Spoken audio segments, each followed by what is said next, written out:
jendela banyak tapi nggak bisa dibuka, ya kan.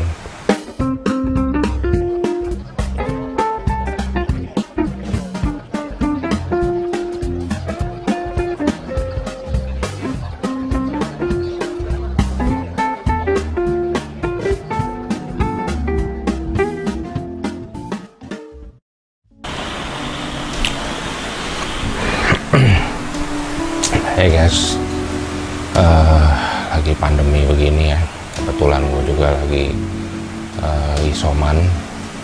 Mari kita ngomongin mengenai ventilasi alami untuk ruangan-ruangan ya yang sering kita tinggalin ya. Mengenai ventilasi alami ini sendiri, mungkin orang banyak berpikir bahwa ventilasi alami ini sesuatu yang kurang penting. Beberapa orang karena mungkin udah terbiasa menggunakan AC, udah menggunakan penghawaan buatan ya yang lebih nyaman, sehingga ventilasi alami ini menjadi sesuatu yang di zaman sekarang mulai terabaikan. Nah, baru belakangan nih orang mengenai ngalamin pandemi COVID ya kan, semua orang lagi sibuk untuk gimana caranya ruangan atau kamarnya bisa mendapatkan ventilasi alami. Nah, ventilasi alami ini sebenarnya apa sih sebenarnya? Apakah cuma sekedar buka jendela? Tentunya enggak. Jadi sebenarnya ventilasi alami ini adalah suatu keadaan yang diciptakan agar aliran udara itu dapat bergerak dalam ruangan yang kita huni, ya kan, yang kita tinggalin. Seperti itu. Jadi jendela tidak bisa cuma aja di satu sisi saja, tapi juga harus di sisi lain dari ruangan yang ada. Jadi misalkan dari sebelah kiri ada jendela, angin masuk, tapi di sebelah sana juga harus ada exitnya, ya kan. Apakah itu menggunakan exhaust fan atau itu menggunakan jendela juga, ya kan. Jadi untuk ruangan-ruangan yang relatif tipis, relatif tipis itu artinya jarak dinding dan dinding itu tidak terlalu jauh ya, dinding yang ada jendela dengan dinding yang ada jendela tidak terlalu jauh, maka peluang terjadinya aliran udara dari jendela yang satu dengan jendela yang lain itu menjadi besar, dan tentunya udara dalam ruangan tersebut yang dilintasi oleh angin tersebut atau aliran udara tersebut menjadi lebih sehat karena terus-menerus mengalami pertukaran udara. Seringkali ventilasi alami ini disalah kaprahkan dengan cuman sekedar kita punya jendela ya. Ada beberapa orang yang bikin jendela dalam rumah dibuka tapi di dalam rumah lagi gitu. Jadi misalnya jendela kamar dibuka ke ruangan tamu atau jendela kamar dibuka ke ruangan keluarga. Menurut saya itu bukan suatu penghawaan yang alami yang benar ya. Namun penghawaan alami yang benar adalah jika kita buka jendela, kontak langsung dengan udara luar, kontak langsung dengan udara lagi alam. Walaupun itu cuma sekedar ke kebun atau ke gang kecil atau ke gang samping atau mungkin ke halaman belakang, tapi yang penting dia harus kontak dengan udara luar.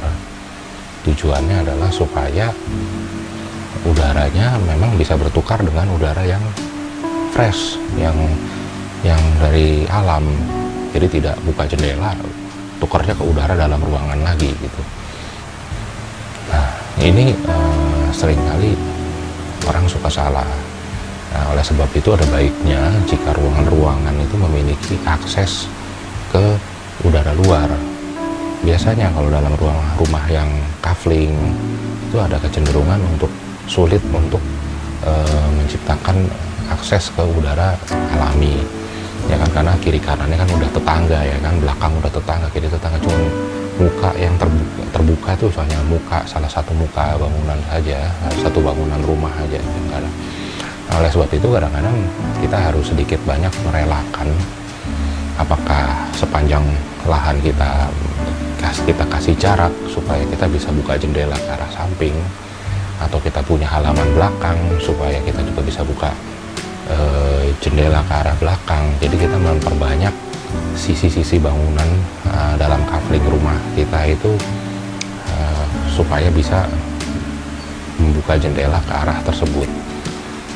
Kadang-kadang orang merasa rugi ya, rugi nih ya kan, buka jendela apa, ngurangin lahan gua aja nih, bangunan gua jadi kecil ya kan.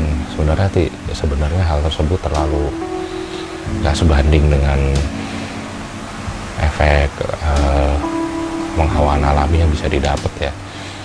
Bayangin kalau ruangan seperti bunker gitu ya kan, buka jendela, benar-benar buka jendela ke arah depan, tapi habis itu udara masuk nggak bisa ngalir, itu juga sesuatu yang salah.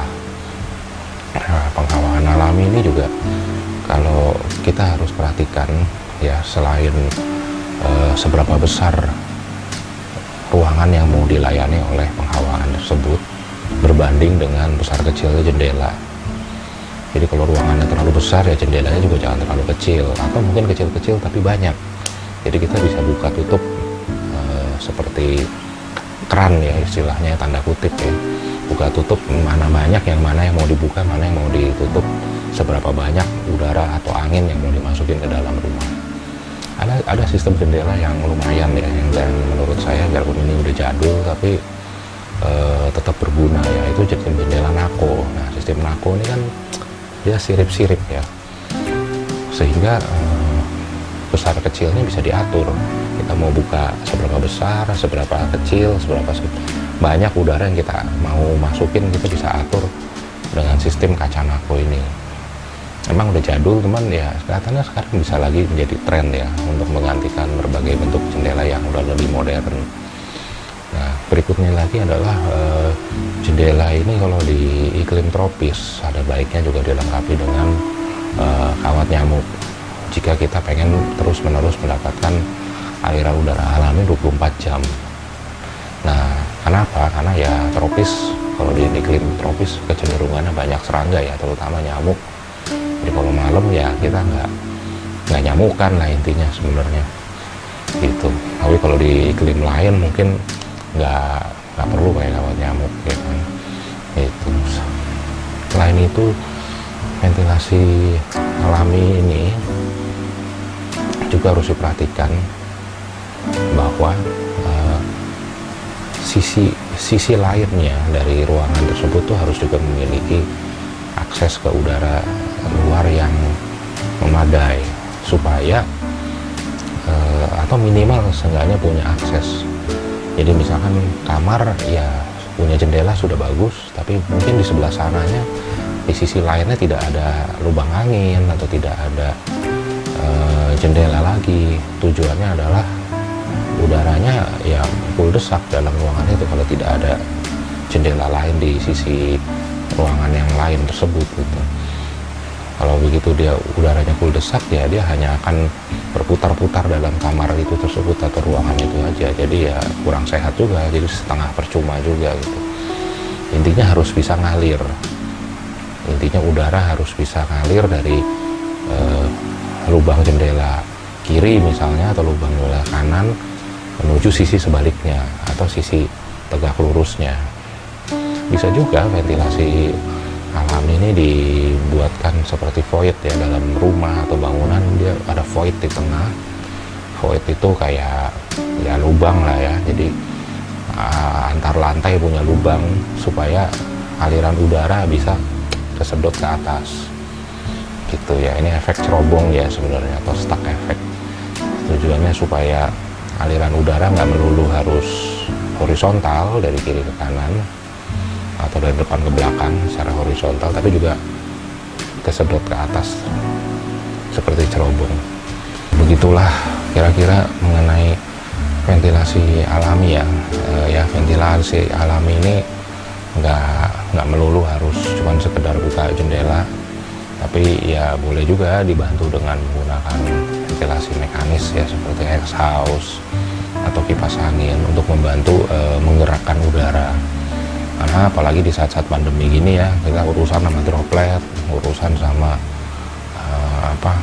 kuman yang melayang-layang dalam ruangan. Kalau mereka nggak segera di wipe out, nggak segera tersapu keluar dalam ruangan, ya tentunya itu menjadi nggak sehat. Bahkan dalam kondisi tidak pandemi pun sebenarnya itu tidak sehat, karena badan kita mengeluarkan keringat ya kan, mungkin kita bersin, mungkin kita mungkin buang angin ya kan, mungkin ada serpihan-serpihan kulit manusia itu berterbangan dalam suatu ruangan. Jadi kalau ventilasi ruangan itu jelek, ya sebenarnya di dalam udara dalam ruangan tersebut itu memuat macam-macam benda-benda tersebut, ya kan, yang tentunya akhirnya kita hirup sendiri juga gitu, sebagai penghuninya. Nah, oleh sebab itu ventilasi alami itu menjadi amat sangat penting, terutama ya di rumah tinggal. Ya kalau memang di perkantoran mungkin sulit ya, karena perkantoran rata-rata menggunakan gedung yang ber-AC dan jendelanya nggak bisa dibuka, ya kan. Nah, itu juga sebenarnya agak repot. Makanya sekarang problem di saat pandemi ini, kantor-kantor ya memaksa orang-orangnya bekerja di rumah aja gitu, karena pengudaraan di kantor menjadi kurang sehat, ya kan, karena nggak bisa buka jendela sama sekali gitu. Begitu pula juga dengan beberapa hotel, jendelanya tidak bisa dibuka, ya kan, sehingga ya sirkulasi dari kamar ini udaranya ya memang jadi lebih terbatas. Itu pula juga di apartemen. Di apartemen itu sudah bagus menggunakan balkon, ya, seperti balkon, ya kan, ada jendela-jendela ke arah luar. Nah, cuman problemnya seperti di apartemen itu adalah udara yang masuk ke dalam unit dari jendela, dari balkon, tidak bisa diteruskan. Ventilasi di apartemen gitu ya, kita punya balkon, ya kan, angin masuk, udara masuk udah bagus, tapi dia akan turbulence ya di dalam, karena pintu yang ke arah koridor itu biasanya orang tertutup ya, nggak terbuka gitu. Nah, oleh sebab itu ada bagusnya berkala lah itu pintu itu dibuka supaya aliran udara bisa mengalir menuju koridor, dan terjadilah aliran udara dari luar masuk ke dalam unit dan mengalir ke arah koridor, supaya terjadilah pertukaran udara yang baik dan benar. Begitu pula juga dengan bangunan-bangunan yang memiliki area-area yang basah, ya, area lembab, ya, seperti kamar mandi terutama, ya kan, area cuci jemur itu banyak mengandung uap air. Ada baiknya juga diposisikan memiliki ventilasi udara yang baik, kalau perlu bahkan open air, ya kan, karena kalau enggak nanti dia akan lembab lama-lama, kan ruangannya juga jamuran, ya kan, dan sebagainya. Itu juga penting bahwa kalau area-area basah ada baiknya memiliki akses terhadap hawaan alami. Nah, kira-kira kayak gitulah kalau urusan sama ventilasi udara, ya. Jadi nggak cuma sekedar jendela gede, nggak cuma sekedar jendelanya banyak, ya kan, tapi kalau misalkan udaranya nggak ngalir juga percuma, ya kan. Jendela banyak tapi nggak bisa dibuka, ya kan, karena mungkin butuhnya cuma cahaya, ya kan.